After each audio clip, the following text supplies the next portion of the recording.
another episode of Voices of Inclusive Research podcast. I'm your host, Dr. Ren, founder of Diverse Research Now, and today we will hear the voice of Mr. Tracy Phillips. Mr. Phillips is from Oklahoma City, and he is a multiple myeloma patient. And he is here to share his amazing story about his journey with multiple myeloma. And so thank you so much, Mr. Phillips, for being here. We are so eager to hear your story, and we think that your story is a powerful one, and we really want to help listeners to hear your story because we think it's going to be helpful. How are you doing today? I'm doing great today. Good, good. Okay, so me and Mr. Phillips met back in, I think it was because Mr. Phillips, you were diagnosed back in September of last year? It was August of, last year. Yes. August 21st of 2023. Wow. Okay. So August 21st of 2023. And then the way that you found Diverse Research Now is your sister actually found us on Instagram. Yes. And you were interested in looking for someone to help you navigate your new diagnosis. That's correct. I was already looking in the local area, but I was somewhat limited to the local area. And the first care team that I had was basically chosen for me by my location because I didn't feel well and I had been exercising with my grandsons, and they told me, hey, you're not as strong as you usually are, and you look different, so you should probably go to the doctor. And I didn't feel well, so I did go, and I went to an emergency room. They told me I couldn't leave the hospital because they looked at me and they took some blood, and it took them a long time to come back, but they told me they had to admit me, and they said it was very serious. And it took them a while before they told me exactly what was wrong, but they didn't use the words multiple myeloma. They just said, you have some very serious things going on with your blood cells. That's how it was described to me. But it wasn't just one doctor. Okay. And so you went to the emergency room? Yes. Okay. Thinking so it I all was going to be in and out. Right. You were thinking that you would be in and out. Yes, I did. Okay. And so how long was your emergency room stay? Or how long, because you were admitted, how long did you stay in the hospital? I was in there for 5 days. 5 days? Yes.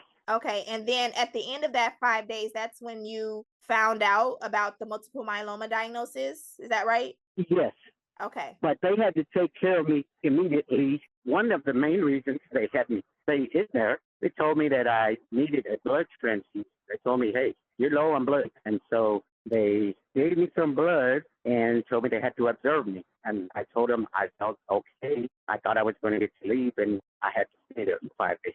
Okay. And when you left the hospital from that 5 days, what was going through your head? What was like one of the first things that you did? I did not tell my parents because they're 85 years old, and I thought they would really have a problem understanding what I was saying, not because they're not smart people, but because I was overwhelmed with the amount of information. I had been given a lot of paperwork, like stapled together, and through reading through it, I didn't have clarity of a plan of action. So I just started getting books and looking on the internet for different things related to multiple myeloma. And there was just no shortage of information, but I felt overwhelmed with all of it because there were people saying that there were a lot of advances being made and the outlook is bright and you can get in all these clinical trials and it'll be great. And then there were other people saying quite the opposite, like the outlook is bleak and there's not much they can do. And the first care team that I had, there were doctors and nurses and physician's assistants coming into my room after I got the transfusion,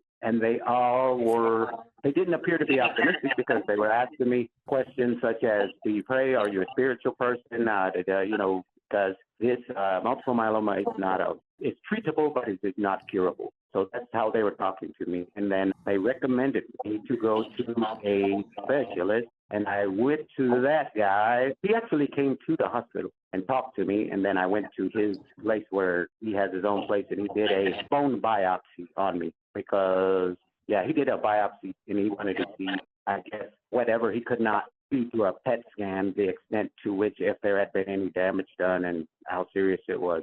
But that first doctor, after he did the biopsy, the more questions I asked, the less he answered. And I don't know why it appeared to be that way, but it was like really I had a hard time getting clarity from him, clear answers. Wow. And maybe I think he was somewhat had a misunderstanding of thinking that maybe if he explained it in medical terms that I would not understand. I had written some research papers about the circulatory system, so it wasn't like anything that was going to confuse me. But after, I think, I literally waited for like probably 3 weeks to a month of trying to get straight answers from him and the results of the biopsy. And since things were taking so long and the people he had working for him that were like receptionists, the people that are, when you check in at his office, they were not people friendly. They were not people. They just were like, hey, just go line up over there. So I switched. I started looking for other places to go, but I kept looking online to find out about clinical trials. I went to Stevenson Cancer Center at the OU Medical Center because I did read online that there were clinical trials from time to time there. So it was wherever I see about clinical trials, I either got there too late for the window of the time, or I had already been taking some medicine that the first doctor had prescribed. Yeah. Right. So I remember this because we kind of helped to lead you to one research study, and that's what they said. You were not included, or you were excluded because you had already started medication. Right. That is correct. Yeah. What I wanted to ask you is, what made you want to look into trials? Did you already know something about clinical trials, or what gave you that thought to look into clinical trials? There were people in the hospital, the first hospital that I went to, there were people sitting in there. Since I had to wait a long time, I was talking to them, and those people told me, you need to look into clinical trials because my sister went to the clinical trial, and things worked out really good for her because then that was like 6 years ago. She's doing okay. So that gave me some optimism. But I was it really made me think, well, wow, that's a good thing, because that was the first person that I talked to that had some more real world experience other than medical professionals, outside of medical professionals. And they weren't talking all doom and gloom, because I didn't want to talk to my parents about it without knowing what I'm talking about, because I thought it would like really upset them. Right. You wanted to get all the information. You wanted to get all the information you could before you shared it with your family. Right. And even with my adult children and my grandchildren, all of them, I didn't want to tell them anything like, I didn't want to speak in terms like I was absolutely certain of everything, because I wasn't. That was the main reason. I wasn't trying to be sneaky or vague. It was like, I would rather know what I'm talking about before I say anything. I think that is so important. Yes, because either way, if I was vague or I was confused or I was giving them bad information, it would maybe upset them even more than if I knew what I was talking about and they still were upset, but at least we have some solid footing for formulating a game plan. Exactly. You didn't want to upset your family before you needed to, or even if you did, need to upset them, you wanted to give them the right information. Or because it wasn't the diagnosis. It was I'm sure it was shocking for you. Yes, it was. It really was. And so it was shocking, but surprisingly not that upsetting for me. But once people started coming to Oklahoma to see me, I hadn't realized I had lost probably at that time, maybe I'd lost like 25 or 30 pounds, and I wasn't big. I went from like 170 down to like 145. Wow. And so I looked kind of creepy to them. They were like, wait a minute, this is not good. Like, what's going on? I'm sure. Yes, and it was a combination of things. My rapid weight loss was a result of the fact, number one, the myeloma and red blood cells not being able to get what they needed, but also the fact that everything I read about any form of cancer or cell mutations would be probably lessened if I would just eat like raw vegetables and fruits. So I was eating pretty much just raw vegetables and fruits. So I severely calorie restricted myself for the next 2 months So I really got skinny. I didn't realize how much it was going to scare people. I looked in the Wow. mirror a couple times and I said, yeah, I could see why they're looking at me like that. Yeah, But yeah. I You was know how already, I started off skinny and then it was like, yikes, so it wasn't until I switched to another care team at a whole nother hospital that's way northwest of where I live. And the myeloma doctor told me I better start eating some other food. Yes, So to okay. get some calories. Look, Mr. Phillips, you know how us Black families are. You lose weight too fast, we're gonna be looking at you strange. Like, what? Yeah, What's going on? they were. See, they were, and to their credit, most people were trying and fumbling with their words. These are people that are very outspoken and usually don't have a problem saying anything. But I think they didn't want to scare me, so they were trying to be so eloquent with their speech as far as when they talked about my appearance. Yeah. And then that's what made me realize these people are usually straight shooters. They're going to say, hey, man, you got a gun on you like Steven Seagal. Or they're going to say, you look like crap. But they weren't saying any of that because I think they were thinking, well, if he's out of here, I don't want him to remember harsh words at the last. Oh, okay. So I could see people ramping up their compassion. There's a lot of concern from people that have their stuff together and can take care of themselves. But there are a lot of people around me that depend on me to do a lot of things. And one message I really got early was they were like, well, if something happens to this guy, I'm going to have to start doing things for myself. That was a wake-up call for me to be really cognizant of that. That's how I was viewed by some people. Like, right. You hadn't really realized that before. A useful instrument. I was a useful instrument, and maybe I overlooked it for whatever reason, or I was in denial. But the good thing about myeloma, it brings reality check on where you stand with people. Come on now. Yeah, for sure. That It was does. definitely, yeah. So let's talk about the Multiple Myeloma Research Foundation. I know that this is a foundation that we here at Diverse Research Now, we help you to find. And they tried to help us find some research studies for you. Even after we knew that you couldn't get into a research study because you had already started medication, we didn't stop there. We really wanted to try to get you into a study. And I know you're still interested in studies if possible. So we didn't want to just stop there. We definitely kept looking.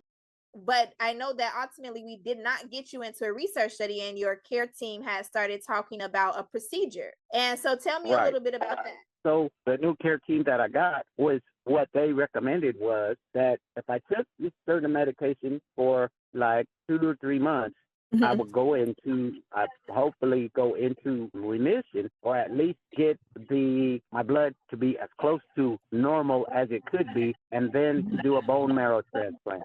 Okay. And they said there are some risks with it, but I told them I'm not going to make a decision today, the day they brought it up. And it took me like 2 months of doing my own research to say, yeah, I'm going to go ahead and do this. It's worth taking the risk. And in June of 2024, it wasn't until June that I could get in to do the bone marrow transplant. And I had to do that at the OU Medical Center, University of Oklahoma Medical Center, because in the state of Oklahoma, that was the only place that actually does the bone marrow transplant.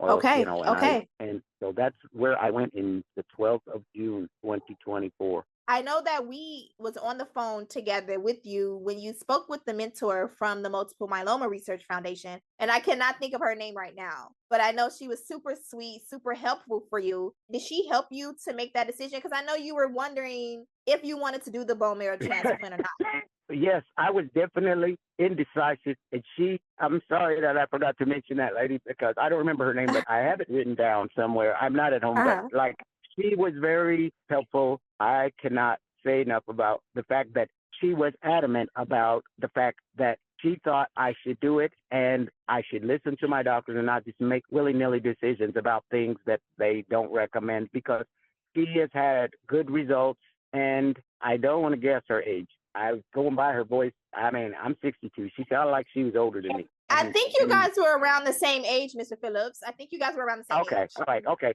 Well, she seemed like a very nice lady, but like she made it sound like, hey, you need to do this. And I was trying to take it from the place like she was an elder. I'm like, she's trying to be sincere and maybe I should listen to her.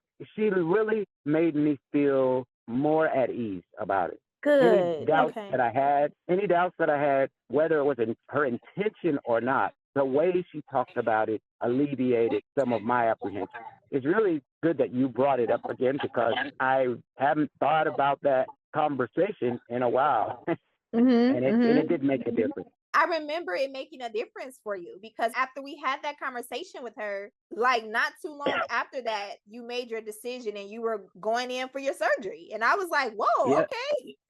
Yep. That's awesome. And that's awesome. And that's also the reason why I said that I would do this podcast, like talk to people about whatever I think I can help anybody with as far as information, planning and stuff like that. Because the first thing I noticed was the first month or so was just overwhelmed. Like everybody had an opinion, everybody had a recommendation, everybody knew somebody that's an expert, and there were some holistic practitioners that people recommended. It was just, and ultimately I had to make the decision because it was going to affect me. And it was for the first time that I can remember as an adult feeling kind of selfish, like I have to make this decision regardless of what any of you think, even though you all think you have the right answer. And they weren't, and there was no consensus.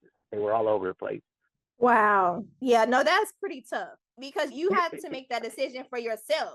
You couldn't make it for anyone else, but I love that what you were doing was doing your own research. I think that's a huge takeaway from this call is that you did your own research, and I think we have to do that. When we are going through health concerns, we have to do our own research, and the research has to be done from places that are we can depend on, dependable sources. Yes, you're so correct. I have friends and relatives that are like, they've gone to school for health professions. They're nurses, and some of them have their own businesses as holistic healers. And if I didn't solely rely on the people in my circle that I know, some of them might have felt offended. But when you feel like, hey, I'm in a condition right now, and this is a condition that is totally out of my control, I can't be worried about your feelings if I'm supporting your business or if I'm making you look like what you do is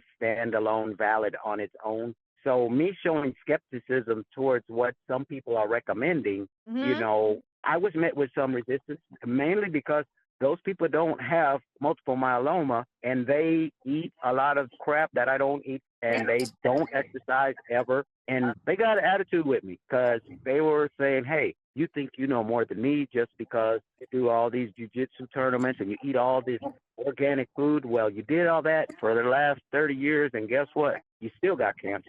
So, wow. There were people that got some really funky attitudes with me. I mean, that's amazing. I can't believe that. Some people said it straight up rude. Some people said it in veiled as a joke. They were like, no, not you, bro. Not you. You eating all the organic broccoli and stuff. You with all the kiwis and everything. So, when people come to the hospital to clown, I didn't get mad, though, trust me, because I have a silly sense of humor myself. Mine is more just self-deprecating. I'm not a malicious person. I'm not sitting to make you feel bad about you. I might notice some silly stuff about me. Like, for example, I ate all this organic food and I got multiple myeloma, So, I mean, I can see the humor in it. And some people are like, hey, you're not taking this serious. The first care team I had, because I joke around and I laugh a lot. And I'm a teacher, and my students, they joke with me a lot. So they thought I wasn't taking this seriously. I think for the whole time up to today, I mean, the main doctors that I have now,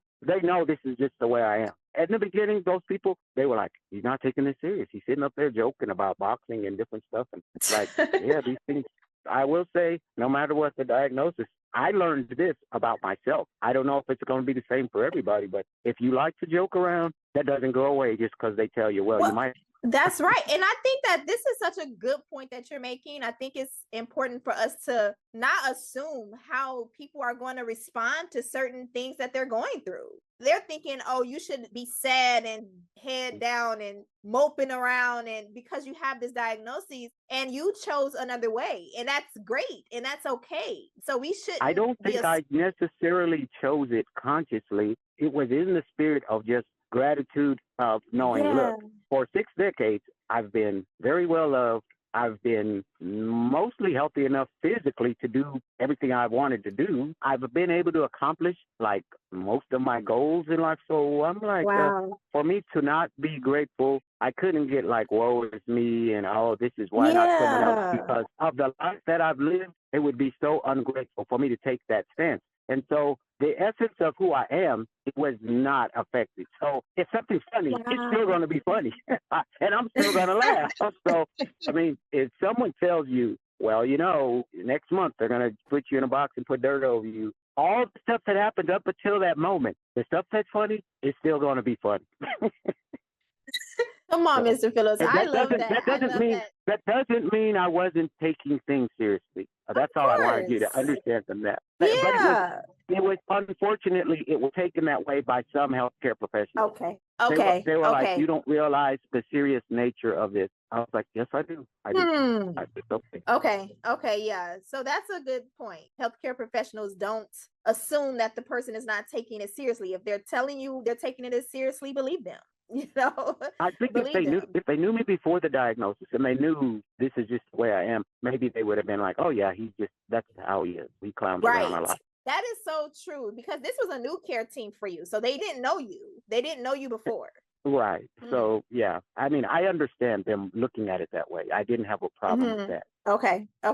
And so tell me about what happened during your, or just, you don't have to go into detail, but how did your bone marrow transplant go and how are you doing today? Because you did decide to do the bone marrow transplant. Yes, I did decide to do the bone marrow transplant. And as soon as I decided, I wanted to hurry up and get in there and get out, because the doctor that was going to do the bone marrow transplant, he probably did this. He probably told me, worst case scenario, you're going to be in the hospital for a long time. So I was fortunate that I had like 6 months of sick leave, probably more than 6 months of sick leave to take. So I told him, look, if this is scheduled for June, I can take off from June to December to recover if necessary. He said, well, you might be in there anywhere from 14 days to 4 weeks. And I was like, wow, okay, that doesn't sound bad. I said, I could do that. But I'd never realized that just laying in a hospital watching TV is so horrible. I wanted to get out of there within I'm sure you hours did, because after you're the so transplant. active. You're such an active I wanted to go person, home, I wanted to go home within hours after the transplant, and I felt that I could, because I could do like push-ups and squats and stuff on the row. I was like, I feel fine. But they told me you cannot leave until your white blood cell count and your platelet counts get above a certain level. They have to get back to, like, they didn't have to be 100% what they were when I got in, when I was admitted. They told me the exact numbers. They had to be like, I had to have like 5,000 cells per milliliter or something of platelets, because if I didn't, I could bleed out. And that was the main thing that kept me there. I was in there for 7 days. And 7 days. Okay. Probably because I kept sweating. I'm like, I want to go. Every time they had to come in and take my vitals every 4 hours. And every time someone came in, first thing I was saying, oh, are you the person with my papers? Discharge papers? Discharge, yes. And they knew I was going to ask them that. And they knew I wanted to leave. So, and my parents were the only two people who were allowed to see me. So nobody else in my family could see me because of the way, once you get in that part of the hospital, because your immune system is suppressed, you could get sick. So they can't have like people just running in and out of there. So prior to getting the transplant, I had to fill out like 60 pages of paperwork. I had to read all this stuff thoroughly, saying these are all the conditions you have to agree to. I had to agree that I had a care team for when I got discharged. I had to show them that, okay, my sister is coming here and she's going to stay here for at least a week until he hands the baton on to my youngest son. Is going to come here and he's going to take care of me. And then my cousin's going to come here. So I was like, I had 3 weeks of care people, because they said, when you get home, you'll probably be so weak you won't even be able to make a sandwich. And if you don't eat enough, you could be back in here in critical condition. So they thought it was just going to be absolutely horrible for me. And I was never that weak. So it was a nice 3 weeks, because they had all taken time off of their jobs and committed themselves to come here. And so they all flew in and took care of me. I mean, they fixed me some stuff, but it was like, really, I could do everything except run a sprint, and I couldn't dunk a basketball. But Oh, it was like I could do pretty much everything else. So it was just nice to see them without having to go to work and just hang out with them and talk to them yeah. and see their deep concern because they really were. Yeah. I could tell, and That's they awesome. kept expressing it. Like my older sister, she's 65, and in 62 years, she's not told me how much she loved me this many times they did Oh. in the week she was here, you know. Oh. And so there are things to be grateful for. There are silver linings Yeah. if you are looking for them. I mean, that's maybe the way I look at things. It was like, yeah, if it weren't for multiple myeloma, my sister wouldn't have been telling me she loves me 5 times a day. She doesn't live here, but it was like, and I could see it in her face, and I could see it in, she would sew me things. She would make me hats and dusty pieces and stuff. So I was like, she's a craft That's person. So awesome. That's awesome. And so how are you doing today? Since you had that surgery in June? in June, yes, June And this is, June and we're in December. 14th, So, and we're in December, and I want to go do squats and deadlifts and pull-ups as soon as this phone call is over because I will be able to do them. And I come didn't on now, during Mr. Phillips. I love the it. Thanksgiving week. I did not get to go and do any lifting, but I did wrestle some old jiu-jitsu students from like 20 years ago, and I'm okay. Wow. I'm not out of here yet. Awesome. People were tapping. So where, People were so tapping you out. are, would you say that you have been confirmed to be in remission?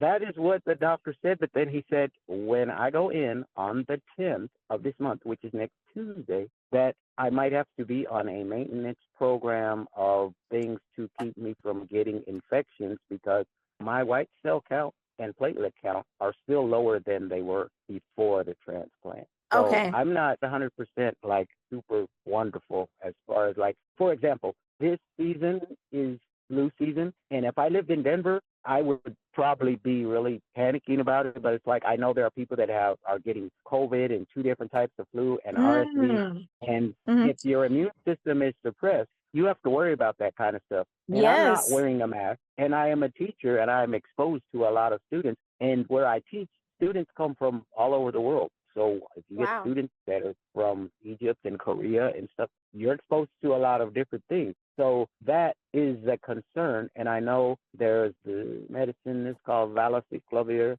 which is something that is like, I don't know structurally because I haven't researched it yet, but I will. I don't know structurally what it does to make it harder for you to fall ill to viral infections and things like that. But that is a concern at this point. Yeah. Okay. Well, no, I hope everything goes well next week at your appointment. Tell me, what message would you like to give to other people, community members, people that might be going through something like similar to you, like a new diagnosis of multiple myeloma or any diagnosis? What would you like to tell them? I would like to tell them your support network, the people that you have always known that have been there for you, you're going to find out with no uncertainty who's there for you, and it might not be who you expect because I got my wake-up call. I got my wake-up call about a lot of people.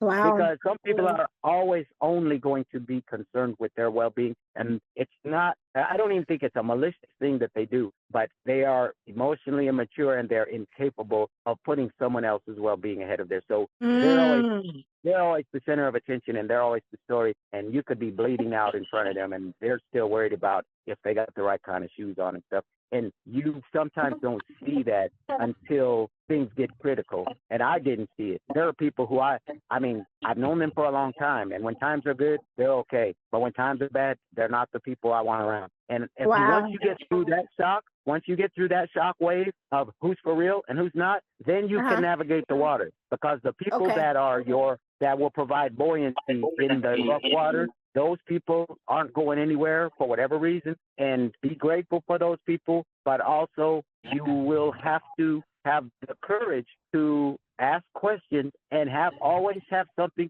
to write down. Well, I don't know. I guess I'm old, or put it on your phone or whatever. But always have a way to record information and ask questions of any members of the care team from the pharmacy, people who give you medications, because sometimes they'll hand you a medication, and at the bottle, if your prescription says it's supposed to be 25 milligrams of Revlimid, and they're giving you 40 milligrams per pill, you have to question that. Be sure of Wow. what you're getting. Be What you're sure of getting. the intervals when you're supposed to take your medication, and annotate that and track it. Even if you have to get from the Dollar Tree, get a pill box that's month, days of the week, so that you're not missing anything that you're supposed to be taking, and research it, because a lot of medicines are known by 7 or 8 different names. And then I don't know how much it helps people to look at what certain medications physically do to cells, but that helps me a lot to read about those type of things. And of course, there are people that make videos. I never used to be a person who ever looked at YouTube, but there are people who have been through this journey, and they're on YouTube, that they're sharing their information.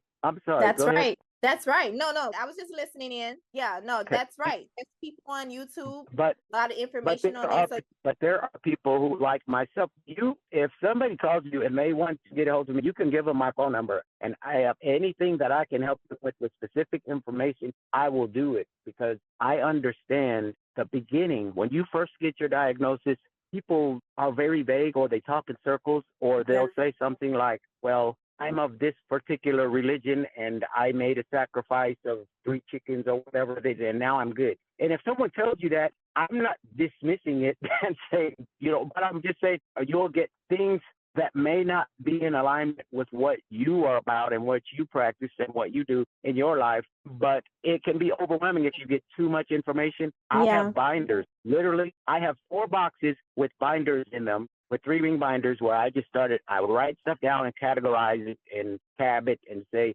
foods that exacerbate or make this condition worse. And here's why they make the condition worse. Because they make my blood more acidic. Right. And then there are, foods and drinks that will act like medicine, that will heal and be better. So I have things like that categorized. And one of the biggest things, I'm surprised I haven't even brought this up yet, is both care teams, the one I left and the one I eventually ended up with, both of them had one thing in common. They said, we don't know what causes this, but we know that stress makes people who have it go downhill fast. So if there are people around you on a regular basis that transfer their stress onto you, like, for example, they make bad decisions consistently and they expect you to solve the problem, those people, it's like they're pouring gasoline on you and lighting it on fire. They don't even realize they're doing it. So if you have to formulate your most diplomatic speech, if you don't want to hurt their feelings, or if you're not concerned about their feelings and primarily concerned about your well-being, you have to be very direct with those people and tell them, I cannot allow you to transfer your stress onto me. You're going to have to be solution-oriented, because you make bad decisions, and you're going to have to become solution-oriented at this point in your life. You're an adult. And if they don't like it, it might even bother you if you're a very compassionate or sympathetic person, but you'll get over it. The main thing is you need to heal, and you're not going to create a healing environment for any of your cells if you are constantly under stress and secreting cortisol, stress hormones. It's just going to make you deteriorate faster. And the people that I saw that did not make it out of that hospital where I was in, when I got the procedure, they checked in the same day that I did. Those people told me 2 weeks before that, and even in the hospital, about the people around them were stressing them the heck out all the time. And I had to cut loose some people like you wouldn't believe. I mean, people I've known for a long time. I don't even feel bad about it. Come on now, Mr. Phillips. Thank you so much for sharing that, because I don't think that we realize, we hear it all the time about how stress is killing us. We hear that all the time. However, we don't believe it until it happens, until it really is killing us, which is not the right time to believe it. Well, there are health practitioners that I noticed, they ask you about your lifestyle, and they immediately tell you that right after that, hey, stress is the mother of all disease. So if you can alleviate or somewhat attenuate the stress in your life, it will help you. And they say it that way because most of them, I've only met one so far that says directly, and they used harsh language, profanity, if you will call it that. They said, hey, you got to get those blankety blanks from the blank around you. Because what your body needs right now is peace. And whatever you want to do to create peace for yourself, please don't feel selfish about it. because that is that's what's going to tie all of your treatment plan together, all of your changing your diet and your rest and your treatment. If they have to give you certain medications that work best for your body, it'll all work 5 times better without the the stress, people drawing you into their drama. That's right. Huge message, Mr. Phillips. Huge message. I wanted to turn back just before we leave. We're going to be ending soon. I know we've been talking for a while, but going back to the research, the clinical research studies that you looked into, are you still open to participating in research? And tell me something that you would like to tell the researchers based on your experience from trying to get into a research study and not able to. What would you want to tell them? I know this. I couldn't find any information online or in books that was telling people when you are first diagnosed, don't be in a rush to take a bunch of medicine because it might disqualify you from a clinical trial that could save your life, that could really be amazing for you. I mean, I found out kind of the hard way, and I understand that they can wean you off of stuff, and then maybe you would qualify for one that came up at a later date. Mm-hmm. And I do realize you notice the effects of if you're taking a medicine such as Revlimid and you stop taking it, you will notice a difference. I do wish there were information available to people immediately. Like when they first get diagnosed, it would be nice almost if there was a database and all of the doctors could look in there and say, look, if I start giving this person this next week, that disqualifies them from all of these clinical trials that are out there. So maybe I could wait and see if they could get in the clinical trial. I mean, I don't know enough medically to know what determines their timeline of getting you on certain medication, but trust me, I didn't rush. It was a long time before I took any kind of medicine. Yeah. Thank you for saying that, because what we're trying to do now in the research field is to partner with healthcare providers and people, the doctors who are doing different diagnoses, so they can understand that, hey, clinical trials could be an option for this person. We are trying to get to a place where we can educate healthcare providers so they know when to offer a clinical trial, or even if they don't offer it, to at least tell the patient that, hey, this is an option for them, and allow the patient to have all the information they need before they decide to start taking a medication. So I love that you said that, because I think that is definitely a huge thing to bring out here is when you are first diagnosed with a disease, look into all your options then. That is your chance to look into your options for a research study before you start medication. That's a great point to make. Yes. And I don't know if people realize that in some instances, people that are diagnosed with this lose weight and they're glad they're losing weight, so they don't even go to the hospital. They're just losing weight rapidly, and they don't know why. Yes. What I found out is there were people that were very much overweight before I met them. And they said, well, I was glad I lost 80 pounds. I thought I was looking great. I bought a whole new wardrobe. Wow. They did not know they were sick. They were showing no other signs. They just lost weight rapidly. And since I've been pretty consistently weighed 170 pounds, plus or minus a few pounds, and then I'd go down to 163, the rest of that 163. But I know that's been my weight from since 1975. And when I started losing weight, I got down to 155. I should have known something was wrong. But unfortunately, my grandchildren play basketball at the same gym I do, and they said, hey, you're not looking good. Something's wrong. And so if people trying to notice things, take it seriously. And now the thing is, since the bone marrow transplant, I've been eating everything in sight, and I weighed 185, which I should never weigh 180. People were having their little fun at how much I went overboard with gaining weight back, because I had gotten all the way down to 139, and I looked horrifying. I feel good. That's so awesome. So yes, I love that you brought that up. Rapid weight loss definitely is something to be of concern. I understand that people might want that weight loss, but if it's happening rapidly and you're not doing anything differently, then that is definitely something to be concerned about, for sure. Yes, because some of the people told me they were eating the same. They were eating lots of ice cream, lots of big steaks and stuff, and that's how they ate. And they said, But then the weight started just coming off, and I didn't know what it was. But I was glad because I thought I looked good. And they took a lot of Wow. pictures of themselves. They bought new clothes. And I was like, it never had occurred to me that if someone weighs 350 pounds and they're 5'1", they didn't want to weigh that much, and they lost 80 pounds, they're going to be thinking something good is going on in their body. Oh, wow. Okay, no. That's an alarm. Your body's sounding an alarm, the rapid weight loss. So thank you for bringing that up. They weren't having symptoms.